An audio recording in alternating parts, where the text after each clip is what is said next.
सभापति महोदय, आज मांग संख्या 20, 21, 22 पर बोलने का अवसर प्रदान किया। मैं आपके माध्यम से इन मांगों पे अपना वक्तव्य रखने से पहले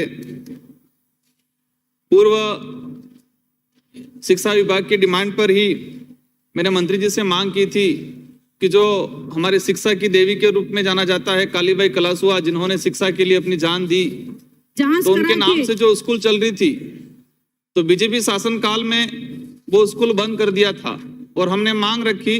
तो मेरी मांग के अनुरूप मंत्री जी ने वो विद्यालय खोल दिया, लेकिन उसके नामकरण कालीबाई कलासुआ से किया जाए, ये मैं दोबारा इसमें मांग रख रहा हूं। साथ ही इन 3-4 साल के अंदर कई विद्यालय मेरे विधानसभा क्षेत्र में क्रमोन्नत हुए, लेकिन हमारे राजस्थान के अंदर लिंगानुपात की बात की जाए तो डूंगरपुर जिले में सबसे अधिक लिंगानुपात है। और विधानसभा की अगर बात की जाए तो 200 विधानसभा में 84 विधानसभा में सबसे अधिक लिंगानुपात है। लेकिन हमने ये महात्मा गांधी विद्यालय खोला। हमारे 3 ऐसी बालिका विद्यालय, जो ज्योति बालिका विद्यालय पंचायत समिति मुख्यालय पे एकमात्र चल रहा था, चिकली बालिका,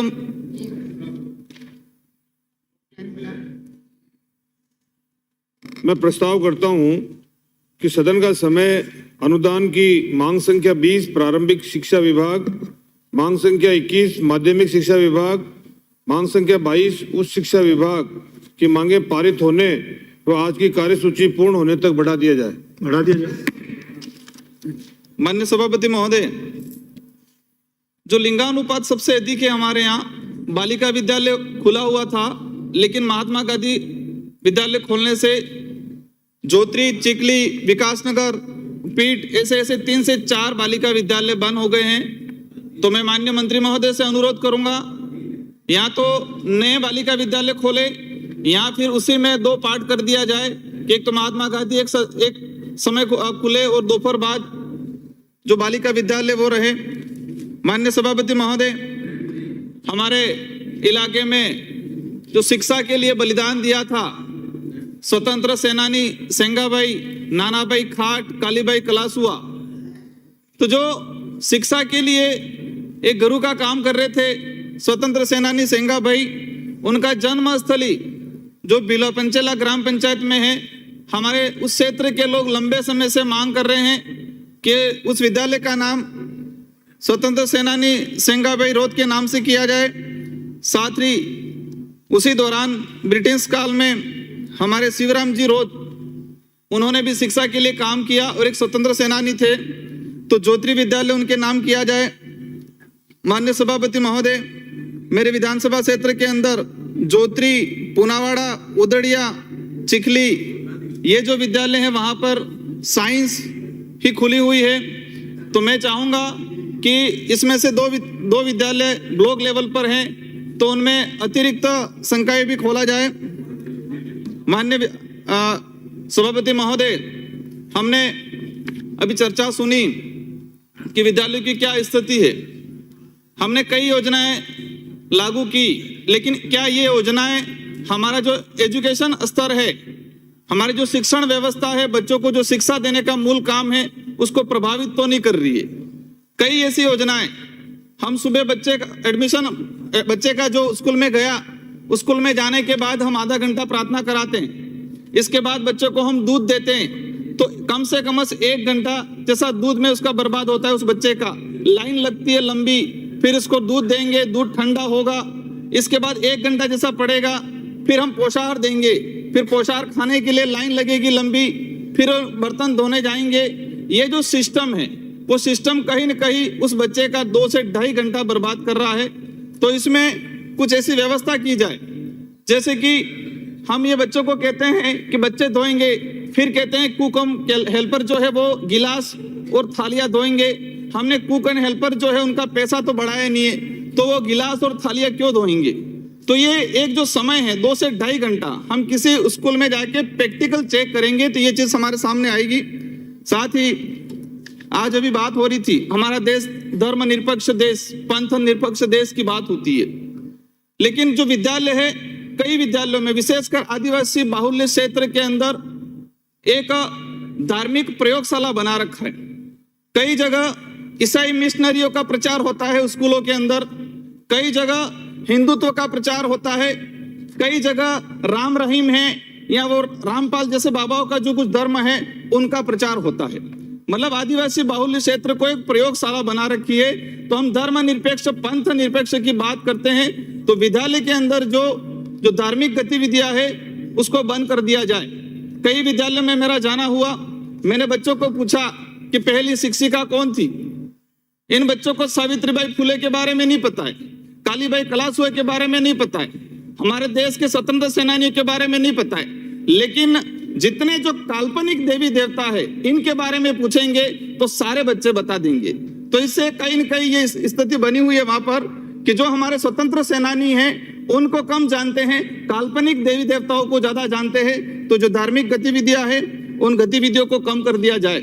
माननीय सभापति महोदय, उस इलाके के अंदर सोमवार का दिन देखना, सोमवार के दिन के अंदर लगभग 30% उपस्थिति मिलेगी, 30 से 40%, और बालिकाओं की 80% उपस्थिति नहीं रहेगी, क्योंकि वो धार्मिक गतिविधियों में जो व्रत के लिए जाते हैं, नवरात्रि आती है, दशा माता आती है, 12-12, 15-15 दिन तक बच्चे नहीं आते हैं। क्यों? क्योंकि उसकी शुरुआत उस विद्यालय से हुई है। माननीय सभापति महोदय, भौतिक सुविधाओं को लेकर चर्चा हो रही थी।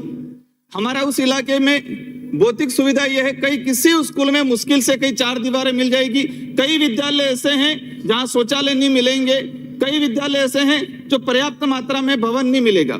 हमने लाखों करोड़ों रुपया उस आदिवासी बाहुल्य क्षेत्र के लिए घोषणा कर दी, लेकिन इम्प्लीमेंट नहीं हुआ। अगर विद्यालय की हम स्थिति भौतिक सुविधा सुधारना चाहते हैं, और विशेषकर मैं आदिवासी बाहुल्य क्षेत्र के लिए कहना चाहूंगा कि हमारे टीएडी विभाग के जो कमिश्नर हैं, पंचायती राज के जो कमिश्नर है और एजुकेशन डिपार्टमेंट के तीनों कॉम्बिनेशन बिठाए और टीएडी विभाग का जो पैसा है उस पैसे को भी विद्यालय की भौतिक सुविधा है उसमें पंचायती राज में भी प्रावधान किया जाए। हम पंचायती राज नरेगा से कहीं लाखों करोड़ों रुपया खर्च कर लेते, लेकिन स्कूल का 4 दीवारें नरेगा के अंदर हम सैंक्शन नहीं करा पाते हैं। तो ऐसे प्रावधान किया जाए कि टीएडी विभाग, पंचायती राज और एजुकेशन डिपार्टमेंट कॉम्बिनेशन बिठा के भौतिक सुविधा की जाए। साथ ही माननीय सभापति महोदय, उस इलाके में ड्रॉप आउट की समस्या काफी आ रही है। बच्चे स्कूल जाते कुछ समय फिर स्कूल छोड़ देते। ये समस्या क्यों आ रही है? या तो वो अभिभावक पढ़ाना नहीं चाह रहा, ध्यान नहीं दे रहा है, या कुछ ऐसी स्थितियां बन रही है। हमने जो महसूस किया, विशेषकर जो है एक मातृभाषा, बच्चे की पहली शिक्षिका या शिक्षक कहे तो उसके माँ है, और उसकी पहली जो लैंग्वेज है अपनी मातृभाषा है, स्थानीय भाषा है, पहली पाठशाला अपना परिवार है। अब बच्चा वहां पर सीधा स्कूल में गया, हमने हमारी शिक्षण व्यवस्था, हमारी लैंग्वेज उस पर थोप दी, बच्चा डरता है, बच्चे को समझ में नहीं आता ये क्या बोल रहे हैं, बच्चा ड्रॉप आउट होता है। आपने इस सदन में देखा होगा, आदिवासी बाहुल्य क्षेत्र से आने वाले जितने भी जो विधायक हैं, इनकी आप स्पीच निकाल के देखना अब तक, तो जो च है, छ है, ठ है, अक्ष है, ये जो शब्द हैं, उस शब्दों को आज विधायक हमारे बन गए, लेकिन वो नहीं बोल पाते, हम लोग भी नहीं बोल पाते, क्योंकि हमारी मात्र जो भाषा है इस भाषा में ये शब्द नहीं है। तो हम चाहेंगे कि जो 5वीं तक का एजुकेशन है उन टीचरों को पाबंद किया जाए, सभापति महोदय, मुझे आपत्ति है, मातृभाषा के अंदर मुझे बोला जाए। मुझे आपत्ति है माननीय सदस्य, मैं समझ रहा हूँ वो क्या कहना चाह रहे हैं, मैं सच्चाई बता रहा हूँ, नहीं है वो सच्चाई बता रहा हूँ, हम बोलते हैं ना, मैं हकीकत बता रहा हूँ, भाषा बोलेंगे, मैं हकीकत बता रहा हूँ। बैठिए, मेरा यही कहना है ठीक नहीं है कि स्थानीय भाषा के अंदर, लेट हिम कंप्लीट, स्थानीय भाषा के अंदर 2 मिनट में समाप्त करिए आप। सर, हमारा जो समय मिला पार्टी का, समय समय मिला, बोलने का उसी के अवसर हिसाब से प्रदान बोलो। करें स्थानीय भाषा के अंदर, ताकि बच्चा ड्रॉप आउट नहीं हो। हमारे गाइडलाइन बना रखी है कि हम जो विद्यालय क्रमोन्नत का हमने मापदंड है कि हम दूरी देखते हैं, हम ये इनरोलमेंट देखते हैं कि कितना नामांकन है। वहां पर ऐसी स्थिति है, फॉरेस्ट इलाका रहता है, नामांकन बहुत कम रहता है, नामांकन बच्चे को जाना है दूसरी जगह तो फॉरेस्ट इलाका होने की वजह से नहीं जा पाता है। तो ट्राइबल इलाके में जो मापदंड है उस मापदंड में राहत प्रदान की जाए।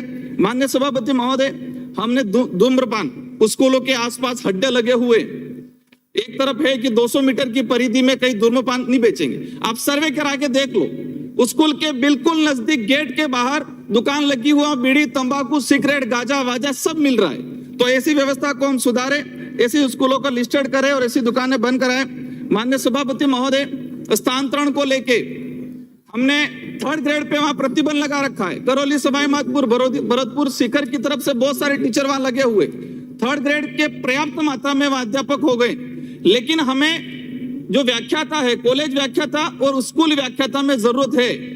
स्कूल व्याख्याता कई विद्यालय ऐसे मिल जाएंगे हमारा, जैसे कि चिखली में कोचरी है, हमारा ये चाडोली है, बासिया है, एक भी व्याख्याता नहीं है। साइंस खुली हुई है लेकिन एक भी व्याख्याता नहीं है। तो व्याख्याताओं के लिए एक पॉलिसी बनाए कि शेड्यूल एरिया में जो आ रहे हैं उन पर 5 साल तक प्रतिबंध लगाया जाए। माननीय सभापति महोदय, उच्च शिक्षा की बात हो रही थी, उच्च शिक्षा में भी यही समस्या है। हमने कॉलेज खोल रखी है लेकिन वहां पर हमारा कॉलेज व्याख्याता नहीं है। मेरे विधानसभा क्षेत्र में संस्कृत कॉलेज पीठ है। संस्कृत कॉलेज पीठ के अंदर एक एलडीसी के भरोसे पूरी कॉलेज चल रही है। जब कॉलेज खुली थी उस समय का जो इनरोलमेंट और आज का इनरोलमेंट देखे तो काफी अंतर हो गया, गिरावट आ रही है। मतलब 3 से 4 साल हो गए, एक भी व्याख्याता नहीं, एक एलडीसी के भरोसे पूरी कॉलेज चल रही है। माननीय सभापति महोदय, मैं हमारे जो एसबीपी गवर्नमेंट कॉलेज में भी व्याख्याता की आवश्यकता है। एक लिंगानुपात की अधिक लिंगानुपात सबसे ज्यादा है, तो मैं चाहूंगा कि हमारे कन्या महाविद्यालय खुले। माननीय सभापति महोदय, सिमलवाड़ा जो पूर्व में हमारे जो कॉलेज खुली हुई है उसके अंदर अतिरिक्त संकाय खोला जाए। माननीय सभापति महोदय, ये शिक्षक भर्ती के अंदर रिजर्वेशन का मामला हर बार आता है। हमारे 1167 जो पद हैं वो 1167 पद 2018 की भर्ती से अभी तक रिक्त हैं। तो मेरा अनुरोध है शिक्षा मंत्री जी, इस पे ध्यान देके इन 1167 पदों को जो पात्र अभ्यर्थी है उनसे भरा जाए।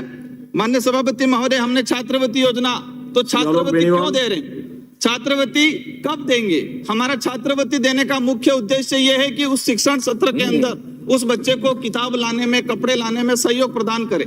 लेकिन पूरा साल निकल जाता है, इसके बाद उस बच्चे को कहीं न कहीं छात्रवृत्ति मिलती है। माननीय सभापति महोदय, मेरे विधानसभा क्षेत्र की कुछ मांगे हैं, जैसे कि हमारे वहां पर एक हमारे बांसवाड़ा में कृषि संकाय कॉलेज एक गंभीर विषय, वहां पर 240 विद्यार्थियों का एडमिशन है लेकिन इस कॉलेज की मान्यता नहीं है, तो 240 विद्यालयों का भविष्य खतरे में है।